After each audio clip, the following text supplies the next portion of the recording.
우리는 이틀 후가 되면 민족의 대명절인 즐거운 한가위 추석을 맞이하게 됩니다. 매년 추석이 되면 어떡합니까? 맛있는 음식, 송편도 먹고 또 보고 싶었던 부모 형제들도 만나고 쌓였던 이야기도 하고 그 다음에는 여러 가지 화기애애한 시간을 보냅니다. 어린 것들도 와서 같이 뛰어놀고 얼마나 그 나름대로 즐거운 시간을 보냅니까? 부모님 세상을 떠난 분들은 부모님 생각이 많이 날 것입니다. 그때 이렇게 즐겁게 하고 참 우리와 좋은 시간을 보내셨는데 사진을 보면서 굉장히 부모님을 그리워하게 되죠. 그 다음에 멀리 형제들이 있는 그런 집들은 전화라도 걸어서 영상통화로서 얼굴을 보면서 서로 이제 안부를 묻고 그렇게 합니다.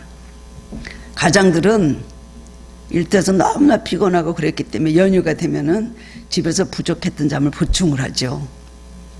정신없이 자는 그런 가장들이 있다고 합니다. 그리고 그 스트레스에서 벗어나서 자유로운 시간을 보내면서 언제 또 이렇게 보겠나. 그래서 연휴가 필요하고 그래서 명절이 필요한 것 같습니다.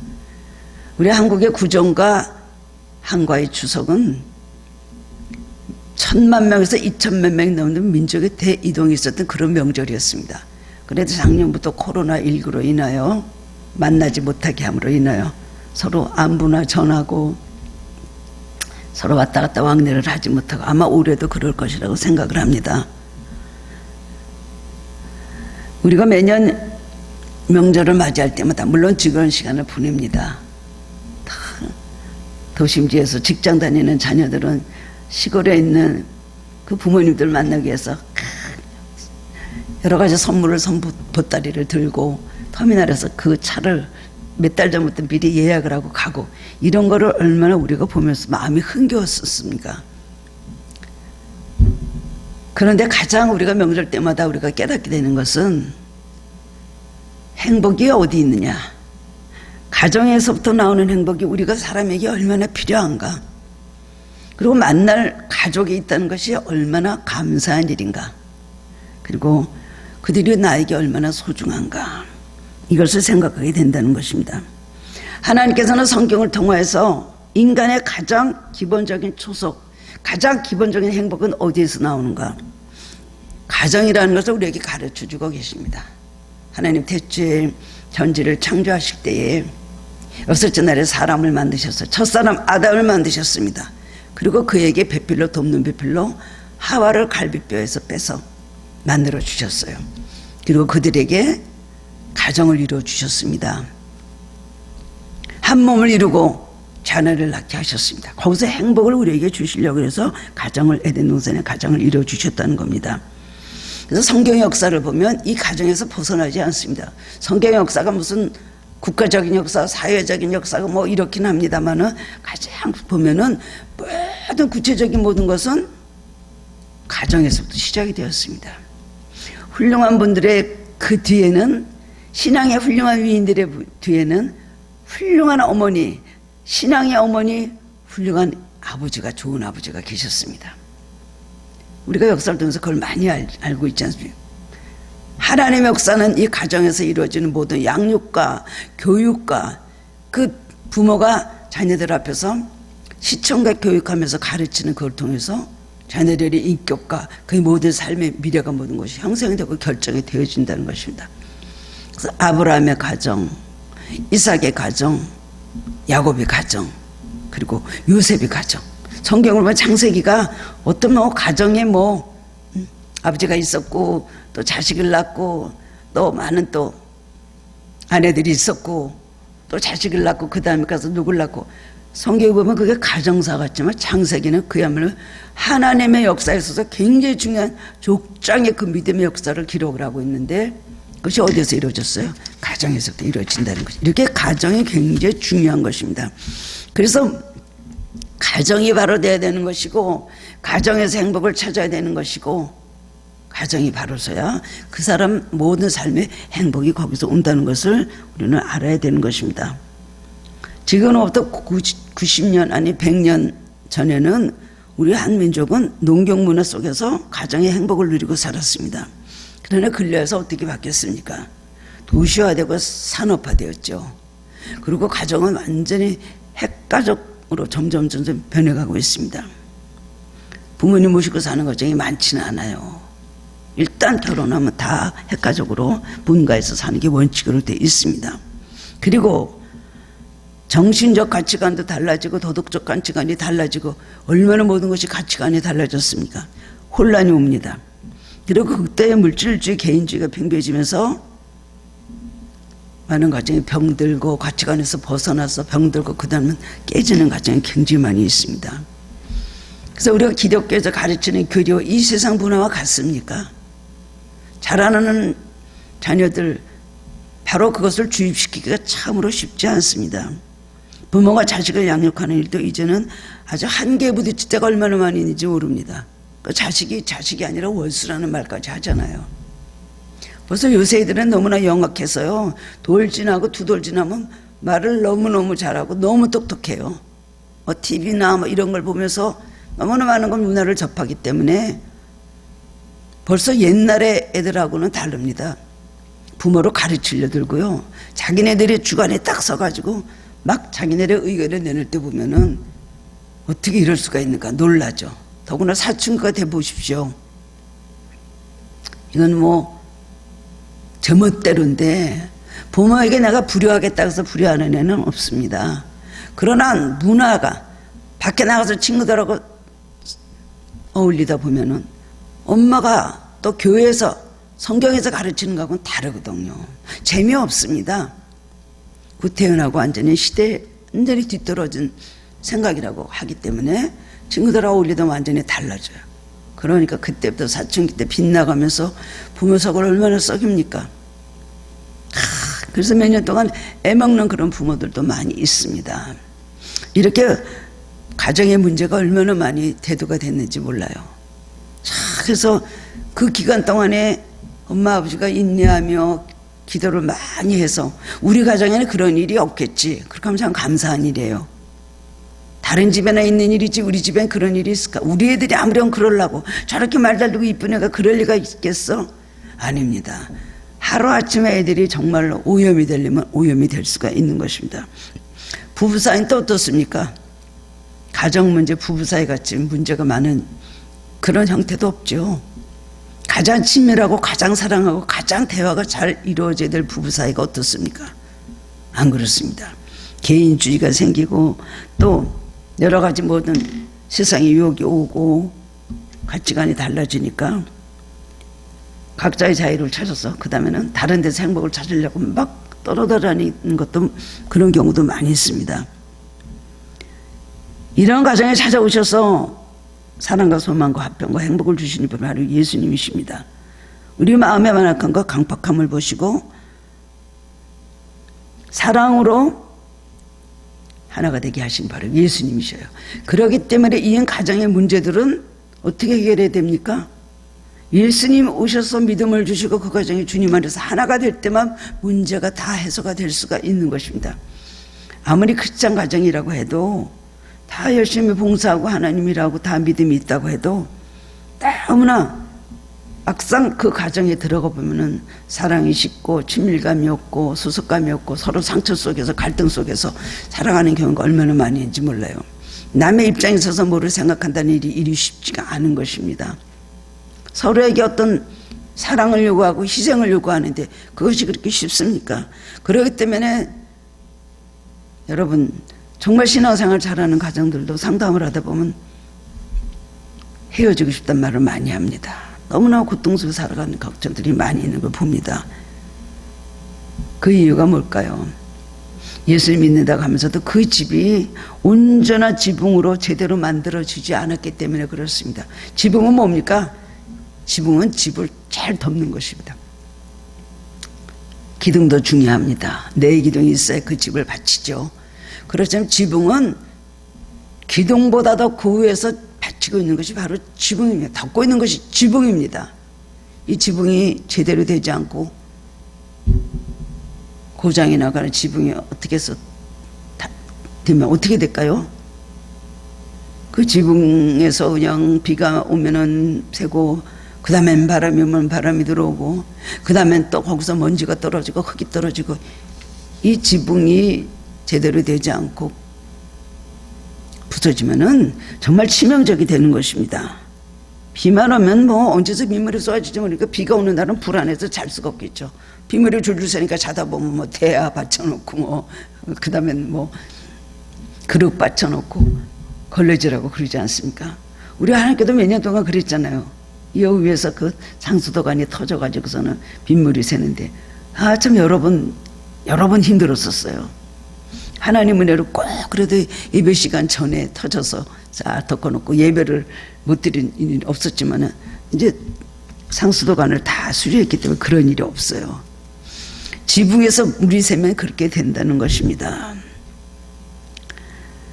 보이지 않는 영적 지붕은 더 중요한 것입니다. 우리가 이것을 기억을 해야 됩니다.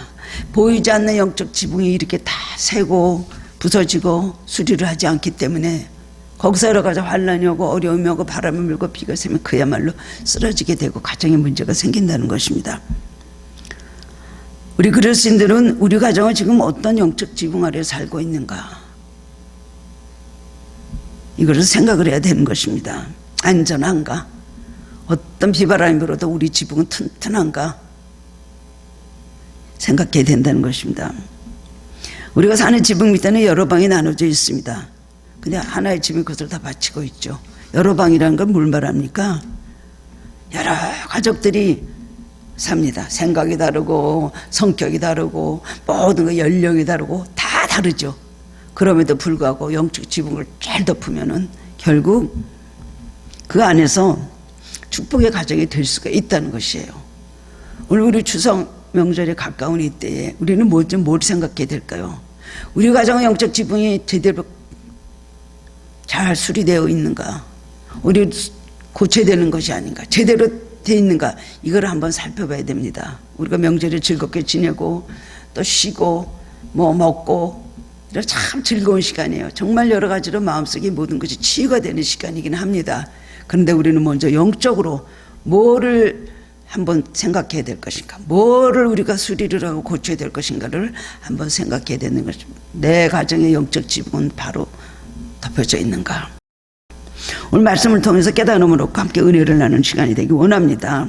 첫 번째로는 어떤 가정의 영적 지붕이 바로 되어 있는 가정일까요?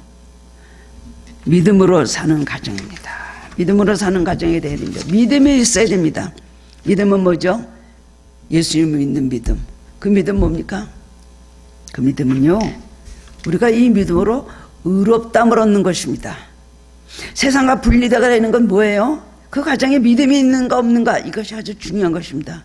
그래 가족 식구들이 믿음으로 다 살 수 있도록 우리는 열심히 기도하고 또 그 다음에 노력을 해야 되는 것입니다.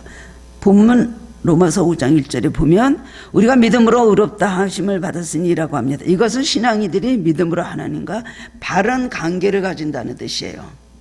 믿음으로 우리는 뭐 의롭다함을 얻었잖아요. 이신칭의, 아브라함의 믿음으로 하나님께서 그를 의로 여기셨다고 그랬습니다. 그 성령이 임재하여 가정의 영적 지붕을 얹게 하신다는 거예요. 믿음이 있는 가정은 영적 지붕이 얹혀져 있다는 것입니다. 각 개인이 무엇을 믿냐에 따라서 그의 미래가 달라지고 그 가정의 미래가 달라집니다. 그 가정이 어떤 종교를 가지고 있냐에 따라서 그 가정의 미래가 달라지게 되죠. 불신자 가정에 가보면 뭐 돈도 있고 뭐도 있고 부족함이 없이 정말 무슨 대단한 정말 그런 궁궐같이 해놓고 잘 살고 부족함이 없이 그렇게 살고 있지만 믿음이 없는 가정은 어떻게 됩니까? 그 안에 들어가 보면은 너무나 어둠침침하고 영적으로, 그리고 또 문제가 많이 있고 때로는 정신불면증 같은 것이 있어서 굉장히 괴상한 일들이 많이 일어나고 참으로 불행하게 살아가는 것을 보는 경우가 있습니다. 사탄이 지배하는 가정. 믿음 없는 가정은 뭐가 지배해요? 사탄이 지배하는 가정입니다. 그 다음 마귀가 장악하고 있는 가정입니다. 그런 가정은 어떻게 됩니까? 참으로 불행하게 된다는 것입니다. 완전히 그 사람들을 완전히 장악을 해버리는 거죠. 사탄은 사람의 마음을 분열을 시킵니다. 자기 자신도 막 갈기갈기 찢어놓고요, 가족과 가족과의 관계도 분열시키는 것이 사탄이 하는 일입니다. 마가복음 5장 3절에서 보면 예수님께서 배를 타고 호수를 건너가셔서 거라사 지방에 도착을 하셨습니다. 그랬더니 거라사 동네에 그 악령 들어간 사람이 예수님 앞에 나왔습니다. 아, 주여, 우리를 여기서 내쫓지 말아 주시옵소서. 귀신들이 막 떠드는 거예요. 우리를 막 무적행으로 보내주시 말아 주시옵소서. 막 떠드는 거예요. 마귀들은 먼저 알아보고 예수님 알아보고 막 떠듭니다. 근데 그 악령 드는 사람이 어떤 사람이냐면, 무덤 사이에 거처하는데 이제는 아무도 쇠사슬로도 멜 수 없게 되었으니 이는 여러 번 고랑과 쇠사슬에 매었어도 쇠사슬을 끊고 고랑을 깨뜨렸음이로라. 그래 아무도 그를 제어할 힘이 없는지라. 밤낮 무덤 사이에서나 산에서나 늘 소리 지르며 돌로 자기의 몸을 해치고 있었다 그랬어요. 옛날에 이런 사람들 좀 봤습니다. 지금은 많이 이런 사람들 경찰이 와서 딱 해갖고 어떻게 이제 격리를 시켜버리는데, 저 예전에는 이렇게 정신 나간 사람들 돌아다니는 걸 봤고요. 그 다음에 무서워갖고 막 도망다니는 거 그랬던 기억이 나요. 어렸을 때. 지금도 이런 모습을 종종 볼 때가 있습니다. 이 악령 들어간 사람이 정신적으로 어떤 상태인지 우리가 상상할 수가 있습니다. 오늘도 사탄이 지배하는 그런 모습의 사람들을 우리는 보게 됩니다. 뭐 조현병, 뭐 이상한 정신병 들은 사람들 보면 그 제정신입니까? 이 거라사 동네에 악령 들어간 사람을 예수께서 명령하셨습니다. 그러니까 우리를 내쫓지 말고 우리를 제때 들어가게 해주십시오. 거기서 돼지들을 이렇게 먹이고 있었는데요. 예수님께서 들어가라. 너 이름이 무엇이냐? 우리는 이름이 군대입니다. 굉장히 우리는 숫자가 많음입니다. 그랬어요. 그 악령 들어간 군대 귀신이 그 남자에게 집혀 있었거든요. 그러니까 예수님께서 명령하셨어요. 그럼 저 돼지떼기 들어가라. 그때는 그 귀신이 나와갖고 돼지떼기 들어가니까 돼지 2,000마리가요 다 호수로 그냥 다 굴러 떨어져서 거기서 다 죽었다는 것입니다. 이 사람은 어떻게 됐어요? 정신이 온전해졌잖아요. 다 깨지고 그랬던 사람이 정신이 온전해져서 바른 소리 합니다. 주여, 내가 주님을 따라가겠습니다. 예수님께서 뭐라 그러세요? 나를 따라오지 말고 너 가족들에게 가서 주께서 너를 어떻게 고치셨냐를 가서 간증해라 그랬어요. 이 사람 돌아가서 간증을 했겠죠. 사람이 악령이 지배했느냐, 사탄이 지배하느냐, 아니면 성령의 지배 아래 살고 있느냐. 우리가 다 영적 지붕이 바로 되어 있지 않으면, 사탄이 역사하게 되면은 이런 일들이 일어난다는 것입니다. 그렇기 때문에 우리는 돈과 명예, 뭐 세상 성공 이런 거에 막 정신없이 우리는 거기에 몰두하고 살지만, 사실은 사탄이 지배하는 사람은 세상 것 다 가지고 있어도 그냥 행복한 사람이라고 할 수가 있습니다. 그 자체가 불행하거든요. 그 자체가 불행하기 때문에 도저히 행복할 수가 없는 것이고, 모든 관계성이 있어서도 모두 다 그것이 전파가 되는 것입니다. 사울왕과 같은 사람은 처음에는요 굉장히 그래도 수줍음이 많고 부끄러워하고 그 사람이 온순한 데가 있었던 사람이에요. 유약한 면이 있었거든요. 사울왕이 왕으로 세웠을 때 이제 사무엘이 그 사울왕에서 기름 부으려고 할 때 하나님께서 당신을 이스라엘의 왕으로 세운다고 합니다. 이 사람이 너무 무서워가지고요 가서 숨어버렸어요. 찾으러 갔는데 어디 갔지? 보따리 속에 숨었어요. 짐 속에. 그 정도로 그렇게 부끄러워하고 그냥 마음이 유약한 사람이었거든요. 그렇게 나쁜 사람이 아니었습니다. 근데 이 사람이 왕이 되니까 교만해졌고요, 있던 믿음이 사라졌어요. 그나마도 있던 믿음이 없어져 버리더니 그 다음에는 완악해지고 강팍해지고, 그 다음에는 아주 난폭한 사람, 잔인한 사람으로 바뀌게 그렇게 됐습니다. 점점 막 사탄이 그를 장악을 해버리니까요 정신병이 들어버렸어요. 불안한 거. 그리고 다윗을 보고는 자기를 왕위를 뺏을 사람으로 알고 막 두려워하고 미워하고 시기질투하고 죽이려고 합니다. 매 다윗만 잡으러 다닌 거예요. 아주 잔인해져. 얼마나 잔인해지면 자기 아들 요나단, 그 착한 요나단을 죽이려고 했어요. 요나단이 피했기 때문에 안 죽었습니다. 그 다음에는 나중에는 말이죠, 신들린 사람을 찾아가가지고 막 무슨 사무엘을 불러올리라, 그런 막 이상한 세계, 막 그런 세계를 달리고요. 결국 나중에는 어떻게 됐어요? 악령이 들어간 사람 말로 자살하였죠. 블레셋하고 싸우면서 그가 패배하게 되었을 때에, 그 다음엔 뭐 이 죽이는 거에 대해서는 아무렇지도 않게 생각했거든. 남을 죽이는 거, 자기가 죽이는 거, 믿음이 없으니까 뭐가 하나님 두려운 게 있겠습니까? 제멋대로 했던 사람인데. 제사장만 드릴 수 있는 제사를 자기 마음대로 드렸어요.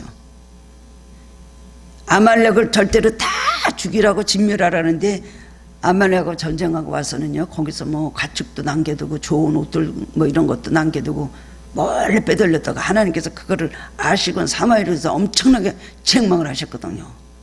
이 사람이 점점 악해져요. 제정신이 아닌 사람으로 돼버려요. 나중에는 어떻게 됐어요? 블레셋하고 패배하게 되니까 칼을 이렇게 놔두고요, 그 칼에 엎드려져서 자살했어요. 악령은 들어온 사람의 말로가 이렇다는 것을 기억하게 되는 것입니다. 우리 가정도 마찬가지입니다. 영적 지붕이 잘 있나, 믿음으로 사는 가정인가 아닌가, 이걸 생각해야 돼요. 반대로 아브라함은요, 자기가 경건하게 하나님을 경외하는 신앙으로 항상 노력을 하고 말씀에 순종하려고 참으로 자기 자신을 부단히 연단했던 사람입니다. 그리고 자기 가족들도 하나님을 잘 섬기게 하려고 매우 노력을 했어요. 많은 식소들이 있었지만 늘 제단 싸면서 제사를 드리는 것을 열심히 하게 그렇게 했습니다. 이삭에게 어렸을 때 또 제단 쌓는 것을 가르쳤죠. 그 다음에는 항상 그 가정을 어느 식구 하나도 그래도 하나님 경외하는 신앙을 넣으려고 노력했던 걸 알 수가 있어요. 그 다음에 매일 하나님 중심 제단 중심의 생활을 했습니다. 매일 천막을 둘둘둘 말아갖고 다니면서요, 가서는 또 집을 그걸 천막을 펼쳐놓고 집을 짓고, 오늘은 여기 왔습니다. 하나님 내일은 어디로 갈까 말씀하시옵소서. 말씀대로 순종하면서 살겠습니다. 내일은 저쪽으로 좀 가라. 또 그걸 또 다시 천막을 둘둘둘 말아가지고 다시 듣고 말씀대로 살았어요. 아브라함은 그렇게 돈이 많고 부유했던 사람이고 축복 많이 받았지만 한 번도 돌집이나 흙집 이런 걸 지어본 적이 없습니다. 이 세상을 나그네 인생이라고 생각했기 때문이에요. 이 세상이 전부가 아니라 생각했기 때문이에요. 하나님 말씀대로 살다가 하나님 부르시면 나는 나의 본향으로 갈 거라는 그런 믿음을 가지고 살았다는 것입니다. 이런 가정이 어떤 가정이에요? 이런 가정이 바로 영적 지붕이 있는 가정이에요. 그 가정은 그래서 축복받고 아브라함의 후손들이 다 복을 받고 약속을 이루는 하늘의 별과 같은 존재들이 되었습니다. 우리 가정에는 성령이 지배해야 되는데 성령이 지배하지 않으면 사탄이 들어와서 그 가정을 장막하며 문제를 일으키고 파멸시켜서 넘어지게 합니다. 성령을 지배받는 가정은 어떤 가정입니까? 성령 지배를 받는 가정은 예수님 중심으로 사는 가정이에요. 항상 예수님이 중심이 돼야 돼요. 예수님의 뜻이 먼저 나와야 돼요. 무슨 일이 있으면 같이 기도해야 됩니다. 이것이 하나님의 뜻이 합당한 거 아닌가 한번 생각해 봅시다. 함께 기도하고 나선 어때요? 기도하고 나니까 아니 이건 아닌 것 같아. 이렇게 하는 가정이 영적 지붕이 온전히 얹혀져 있는 가정이라고 할 수가 있습니다. 무슨 일 말씀은 기도하자, 같이 기도하자, 이런 가정이 되어야 된다는 것입니다. 예수님이 오시고 사는 가정, 항상 예수님이 이 집의 주인이시다, 그런 거 팻말로 붙이고 있는, 표를 해놓고 있는 가정들도 있습니다. 믿음으로 사는 가정, 말씀과 기도와 찬양이 끊이지 않는 가정, 예배하는 가정, 그 다음엔 서로 사랑하는 가정, 그리고 서로 섬기는 가정, 봉사하는 가정이 되어야 된다는 것입니다. 우리는 그렇기 때문에 영적 지붕이 잘 얹혀져 있느냐, 가족들이 한마음 되어야 됩니다. 주 안에서 한마음 되도록 노력을 해야 됩니다. 이것은 저절로 들어오는 복이 아닙니다. 열심히 노력하고 지붕이 새지 않았는데 깨지지가 않았는가, 바람이 들고 먼지가 들어오고 흙이 떨어지고 비가 새지 않는가, 이것을 잘 생각하는 사람, 그런 가정이 복을 받는다는 것입니다. 두 번째로는 환난 중에도 소망 가운데 즐거워하는 가정, 이 가정이 영적 지붕이 잘 있는 가정이라고 할 수가 있습니다. 사람의 믿음은 편안할 때 모릅니다. 환난이 오면 그 사람의 믿음을 평가할 수가 있습니다. 가정도 마찬가지입니다. 그 집이 튼튼한 거 아닌가, 예수님께서 말씀하셨죠. 마태복음 7장에 반석에 세운 집, 그 주초를 반석에 놓은 용고요, 비가 오고 바람에 부딪히되 흔들리지 않는다. 그러나 모래에 지은 집 뭐라 그랬어요? 바람이 불면 이제 쉰 넘어지는 가정이다. 예수님께서 그러면서 우리에게 너희는 반석에 지은 집을 짓고 사는 사람이 되라, 예수님께서 산산수훈에서 그렇게 말씀을 해주셨습니다. 로마서 오늘 5장 3절에서 5절 보면 우리가 환난 중에도 즐거워하나니 이는 환난은 인내를, 인내는 연단을, 연단은 소망을 이루는 줄을 아미로다. 소망이 우리를 부끄럽게 하지 아니하면 우리에게 주신 성령으로 말미암아 하나님의 사랑이 우리 마음에 부음바 됨이니라고 합니다. 성령의 지붕하에 살아가는 가정은 소망이 있습니다. 환난이 와도 낙심하고 넘어지지 않습니다. 환난이 와도 오히려 자기 갖고 있는 이 모든 저력, 믿음의 저력을 이용하여서 기도하면서 오히려 바람이 불면 저항을 받아가지고 그 바람을 이기면서 나갑니다. 여러분, 배는요, 바다에서 파도를 만나고 폭풍을 만나면요 어떻게 하는가? 그냥 모든 엔진을 다 킨대요. 그래갖고 모든 출력을 다 동원해갖고 그 풍파를 이기고 그 다음에는 무사히 원하는 목적지에 도착을 한다는 것입니다. 우리가 환란이 올 때 쉬 무너지면 안 됩니다. 환란이 올 때 그냥 조그만 일에도 뒤집어지고 엎어지고 하는 사람 신앙인이라고 할 수가 없죠. 왜 우리가 환난 중에 낙심하지 않고 인내할 수 있습니까? 소망이 있기 때문입니다. 하나님께서 일에 함께 하시고 하나님께서 우리가 기도할 때 좋게 하시고 하나님께서 결과적으로 우리에게 축복하실 것이라는 것. 그렇기 때문에 연단이 오고 고난이 올 때 어떻게 생각을 해야 됩니까? 하나님 무슨 축복을 주시려고 이렇게 하는 거야. 하나님 더 좋게 하시려고 이렇게 하는 거야. 하나님 나를 괴롭게 하고 나를 멸망시키려고 이렇게 하는 것이 아니다 라는 생각을 해야 됩니다. 하나님이 어디 있어? 하나님이 함께하면 이렇게 될 리가 있어? 하나님은 우리를 도와준다면 이런 일이 일어날 수 있겠어? 단박에 그런 식으로 부정적인 소리를 하면은 그 환난의 밥이 될 수밖에 없는 것입니다. 환난이 올 때는 이해할 수 없지만 그러나 축복의 선물을 주시기 위함이다 생각하고 그 환난 중에 잘 인내하면서 소망을 가지고 낙심하지 않고 잘 이 모든 연단을 받아야 된다는 것입니다. 연단되지 않는 사람에게 돈을 주면 뭐하고 평안하면 뭐하고 세상으로 나가고 시험에 들고 더 타락을 하게 될 뿐입니다.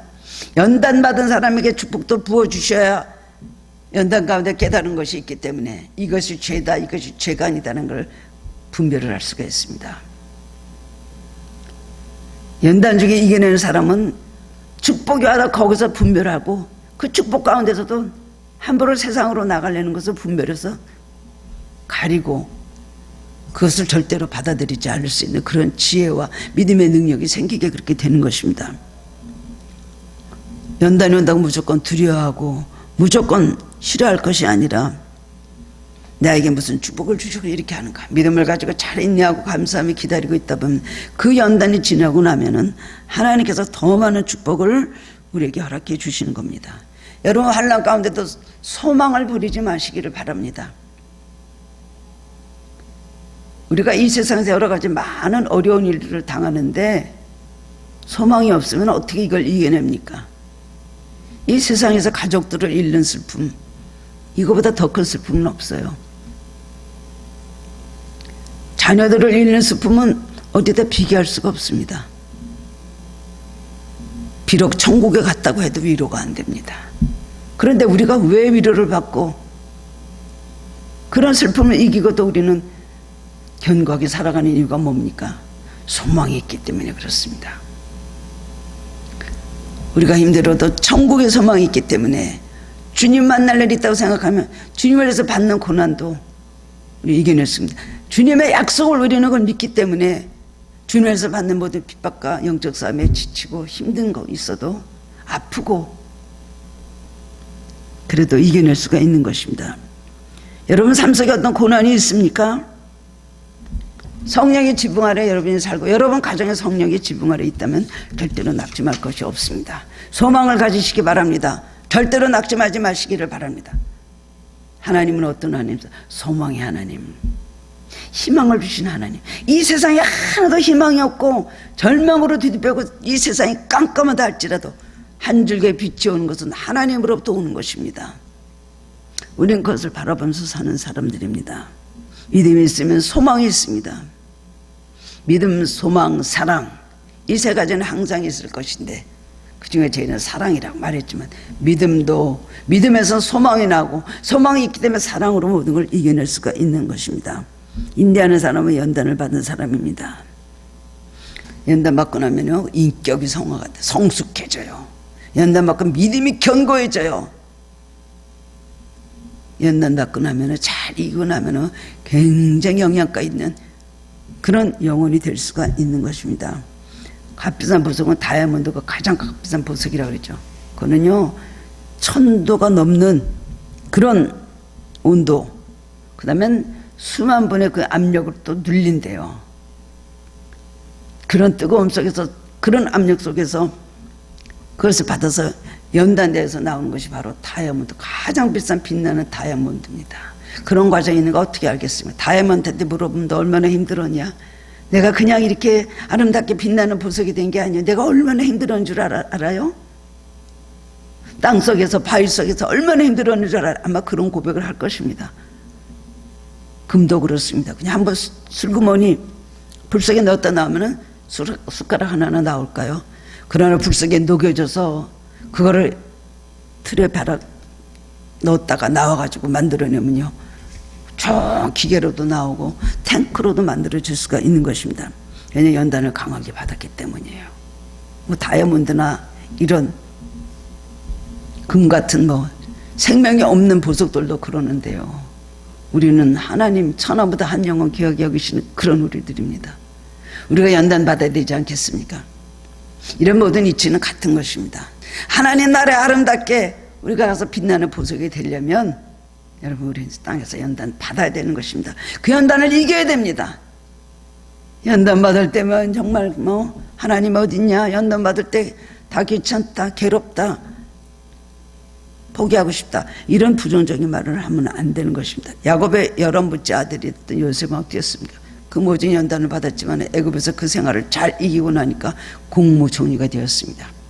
총리가 된 게 중요한 것보다도요, 멜론 하나님의 뜻을 이루는 그 요셉을 통해서 그 예수님의 많은 그런 상징적인 모습을 요셉의 삶 속에서 나타내고, 그리고 그때 그 인근의 애굽의 주변에 있는 모든 나라들이 흉년 들어서 굉장히 기근해서 고생을 할 때에 하나님께서 그 모든 사람들을 살리고요, 자기 부모 형제들도 양식으로 살리는 역사가 일어난, 담을 뛰어넘는 가지가 되고 남을 돕는 사람이 되었다는 것입니다.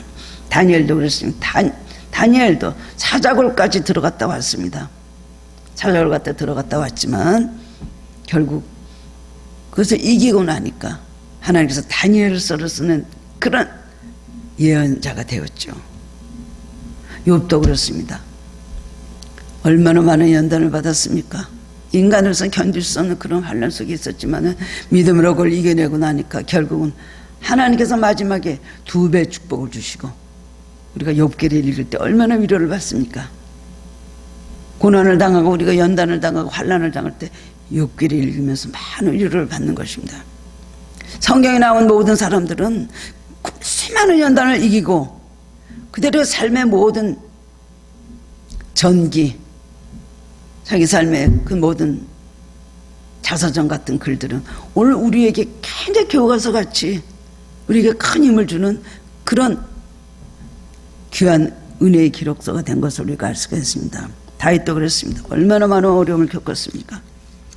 억울하게 많은 고통을 많이 당했습니다. 그런데도 불구하고 하나님께서 그를 다듬으시고 만드셔서 그 많은 눈물 속에, 그 많은 고통 속에, 통곡 속에 기도하게 하면서 신앙의 정수를 깨달았죠.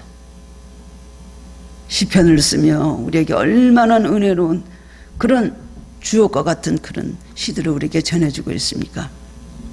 시편 144편 12절 15절에 보면 다윗의 시가 이렇게 기록되어 있습니다. 믿음의 가정, 영적인 지붕을 얹은 가정은 어떤가? 그 아들들은 어리다가 장성한 나무들과 같이 되며 큰 제목으로 자라나게 된다. 그 딸들은 궁전의 양식대로 다듬은 모퉁이의 들과 같이 아름답게 자라난다는 것. 곳간에는 백곡이 가득하고 소와 양들은 들에서 천천만만으로 번성하게 된다. 여호와를 자기 하나님으로 삼는 사람은 이렇게 그 백성은 복을 받는다. 약속을 하고 있습니다. 그러므로 우리는 괴로우나 즐거우나 여러분 환난 가운데 믿음 잃지 말고 소망을 가지면 인내할 수 있습니다. 인내하면서 이 모든 환난을 잘 통과하면 하나님 약속하신 면류관 주실 것입니다. 이걸 반드시 기억하시기 바랍니다. 이런 가정으로 만들어야 됩니다. 환난에도 잘 이겨내는 가정, 믿음의 가정, 그 다음엔 환난을 이겨내는 가정이 되어야 되는 것입니다. 세 번째로는 성령의 열매를 풍성히 맺는 가정이 되는 것입니다. 갈라디아서 5장 22절을 성령의 열매는 9가지라고 기록하고 있는데요. 사랑과 희락과 화평과 오래 참음과 자비와 양성, 충성, 온유, 절제 말씀을 하고 있습니다. 성령의 9가지 열매죠. 근데 이 9가지 열매는 사실은 한 가지 열매가 특징인데 그 안에 다 붙어 있는 거예요. 뭐죠? 사랑입니다.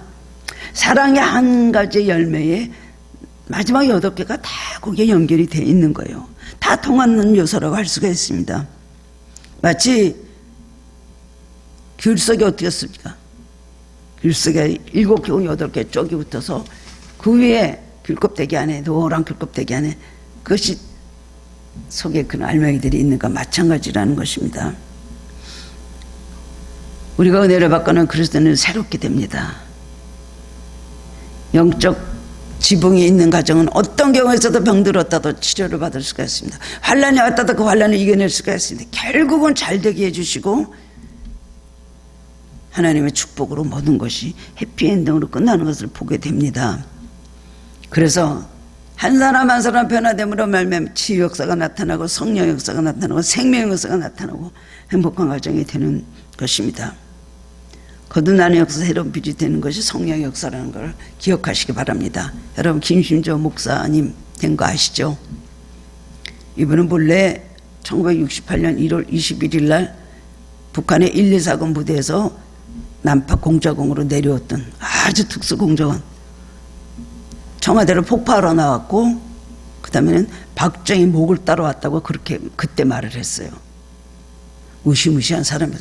거울을 사진을 보니까 너무 무섭습니다. 눈이 찌글나고 광대가 나오고, 근데 어떻게든 죽지 않게 운이 좋고 하나님 살려놔서 가서 죽지 않았어요. 자폭하려고 했는데 수류탄을 들었는데 그것이 불발탄이 돼갖고 죽지 않고 살았어요. 근데 이 남에서 사는 삶이 행복하지 않았습니다. 자기가 배신자라는 스스로의 자책감을 느끼고 매 술 먹고 그냥 노름하고 방탕한 생활을 하고 그랬어요. 근데 그 아내가 전도받았고 예수를 믿게 되었어요. 아내가 위암에 걸렸는데 기도를 났어요.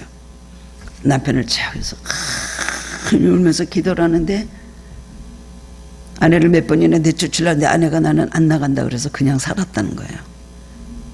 그러다가 때가 돼서 기도를 그렇게 많이 하는데 결국은 이 사람이 교회를 나갔다고 해서 은혜를 받게 된 거예요. 그때부터 예수를 믿기 시작을 했습니다. 술도 끊고 다 끊고 청산하고 그때부터 예수를 믿게 되었다는 거예요. 내가 길을 지나가는데 김신조 집사 간증 집회 이렇게 그 전선 때 이렇게 그 포스터 같이 붙어 있더라고요. 저희 집 바로 옆에서 집회를 해요. 그래서 제가 밤에 갔었어요. 가서 이렇게 보는데 강단 앞에 이렇게 강단 앞에 강단 위에 서 있는 사람 보니까 저 사람은 누구지? 누가 저 사람은 딴 사람이 찬양인도 하려고 섰나 하고 보니까 제가 124군 부대 난파 공장이었던 김신조입니다. 뭐 이러는 거예요. 얼굴이 전혀 아닌 거예요. 하얗고 은혜스럽고 덕스럽고 어떻게 사람이 저렇게 달라질 수가 있을까? 옛날에는 사탄의 얼굴이었죠. 지금은 성령이 들어가니까 성령의 얼굴로 바뀐 거예요. 간증을 하는데 너무나 하나는 은혜를 받았습니다. 다 하나님 살아계시구나. 저런 사람들 저렇게 변화시켜서 간증사를 쓰시다니 놀랐어요. 자기는 전도할 만밖에 없다 그러더라고요. 자기가 정말 하나님이 있고 무슨 보이지 않는 신이 있다는 걸 생각도 안 했는데 자기가 체험하게 되니까 간증할 수밖에 없이 됐다 그러더라고요. 그리고 신앙생활 잘하다가 그 다음에 신학 공부하고 목사님이 됐다고 들었어요. 이게 하나님 살아계신 건 아닌가. 성령의 열매를 맺게 하세요. 신앙생활하고 하나님 섬기고 말씀대로 순종하는 과정 열매를 맺을 수밖에 없습니다. 인내 열매를 맺게 되니까 화평의 열매를 맺게 되니까 결국은 모든 것이 잘 되는 축복을 받게 되는 것이죠. 우리가 일이 잘 풀리고 잘 된다고 해서 그것이 행복입니까? 겉으로 보기 좋다 그것이 축복입니까? 그때는 하나님 살아계시고 일이 안 되면 하나님 안 계십니까? 일이 잘 될 때 하나님 좋으신 하나님, 일이 안 되면 하나님 나쁜 하나님입니까? 하나님 갑자기 작업기 왔다 갔다 하는 변덕 부리시는 하나님이십니까? 하나님의 안 그러시다는 것을 성경 말씀에 우리에게 얼마나 많이 말씀해 주셨습니다. 성경 66권은 다 하나님은 선하시고 하나님은 신실하신 하나님이라는 약속을 우리에게 말씀해 주고 있습니다.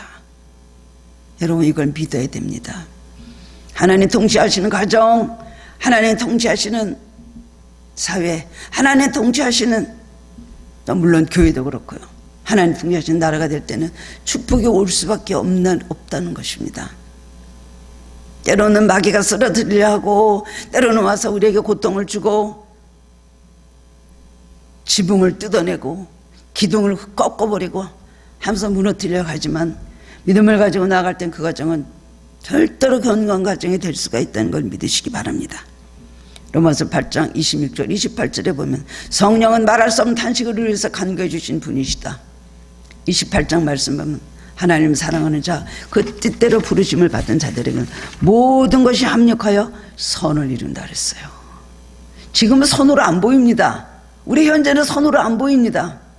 과거도 그렇게 뭐 선으로 보였지 않았던 힘든 시간들이 있었습니다. 이게 무슨 선일까? 그러나 나중에 보면 모든 것이 합력하여 선을 이루고 성령 안에서 살면은 하나님 뜻을 깨달을 수 있습니다. 이 다음에 천국 가면 더 많은 걸 깨달을 수가 있겠죠.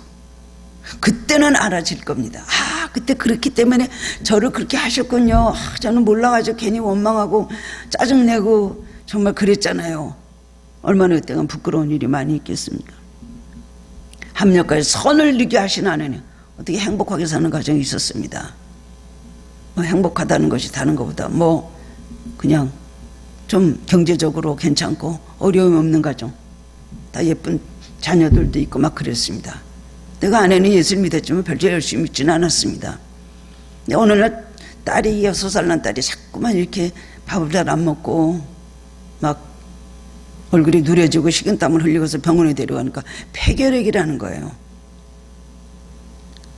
그러니까 그 다음엔 1년 6개월은 치료받아야 될 것 같습니다. 엄마가 얼마나 낙심돼요. 그러면서 깨달았어. 내가 예수를 열심히 믿어야 되겠다. 잘못하다 내 딸 하나를 잃어버리겠다 싶어서 그때부터 열심히 새벽기도 나오고 열심히 신앙생활하기 시작을 했습니다. 나 얼마 후에 남편이 또 아프다 그러는 거예요.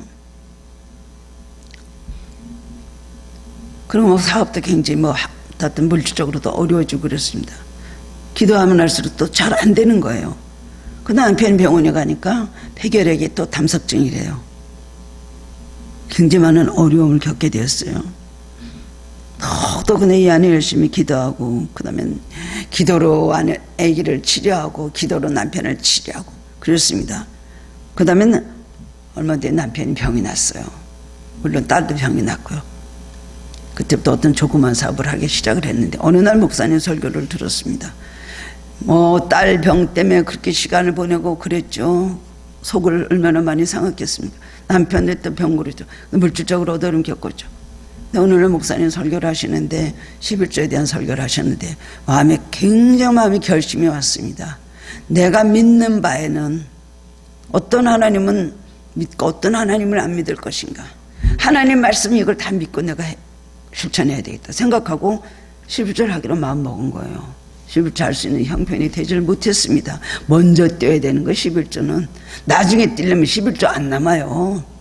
또 돈 많은 분들은 나중에 떼려면 아까워서 못해요. 돈 없는 분들 먼저 떼야지 11조 할 수 있어요. 돈 없어서 못해요. 돈 많은 분들은요, 나중에 하자 되면 너무나 액수가 많으니까 11조 아까워서 못하는 거예요. 믿음으로 했어요. 1년 반인가를 했습니다. 내가 믿고 한번 해보자.